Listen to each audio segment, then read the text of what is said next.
guys, my name's Phil. It's Tuesday, it's vaguely noonish, I think. Yeah, pretty sure. Let's do another one of these Tuesday at noon videos. But first of all, I should say thank you to everyone who's been watching these all the way along. I really appreciate it. This week, I thought I would talk about modifications and things that you can do to your existing drums and cymbals that you may not have thought of. You may not have thought to do. This past Sunday at lunchtime, I had a customer drop off a shell for me to cut in half. This shell here, actually, it's an old Ludwig Cortex that he's pulled the thing off. I'm not really going to get into what I'm doing to this shell, per se. I'll probably post pictures of it when it's done on Instagram. Just search for Shinbine, you'll see my logo. It's everywhere. But yeah, this shell in particular made me think to do this video about different modifications that can be done to your gear and why you might want to do some mods in the first place.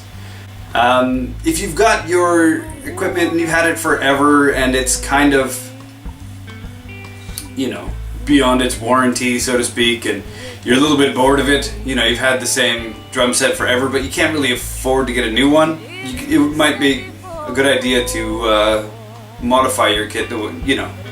Or if you found a kit that you really like the look of, but not so much the sound of, you might want to modify that one a little bit.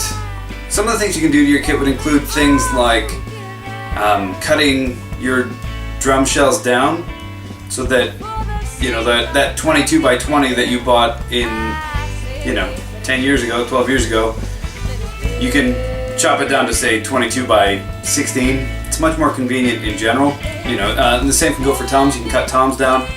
If you could take a tom and cut some off, right? Like if you had a floor tom that you didn't necessarily need, you could cut it into like a short stack tom like this would be, 14 by 10, and have 4 inches left for a snare drum. Another thing you could think to do would be to refinish your existing drums. If you're kind of bored with them, you want to kind of bring new life to them, or they're a little bit beaten up, you know, you can rewrap them. You can refinish them, you can restain them, if you were so inclined. You could straight up paint them, I suppose.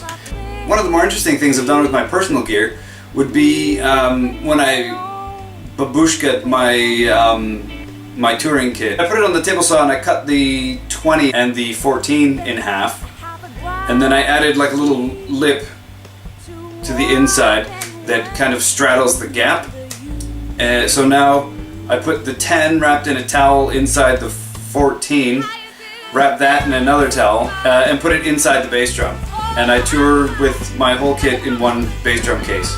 Another mod you might want to even consider would be to turn a tom or into a snare drum, you know, or a tom, or a bigger tom, like a floor tom, into a bass drum, or, you know, vice versa. You know, people are starting to do all kinds of interesting things. I've seen 16 by 5 snare drums. I've seen people chuck snare beds onto floor toms and make kind of tom snare drums.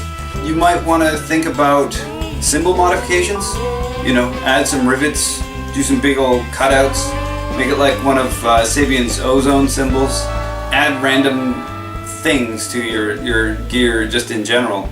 Tambourine jingles to your bottom hat maybe. You're only limited by your imagination. You don't necessarily have to stick with the kit that you have, right? You can add extra toms to your kit, and if they don't quite match, you can rewrap the whole everything.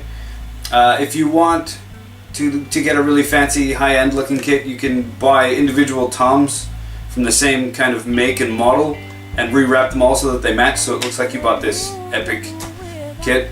So just remember that at the end of the day, everything is modifiable, I guess. Anyway, like always, if you like what I'm doing, share, like, and subscribe. Shall-like-a-scribe. Tell everybody you know, tell your mailman he could be a drummer, you never know.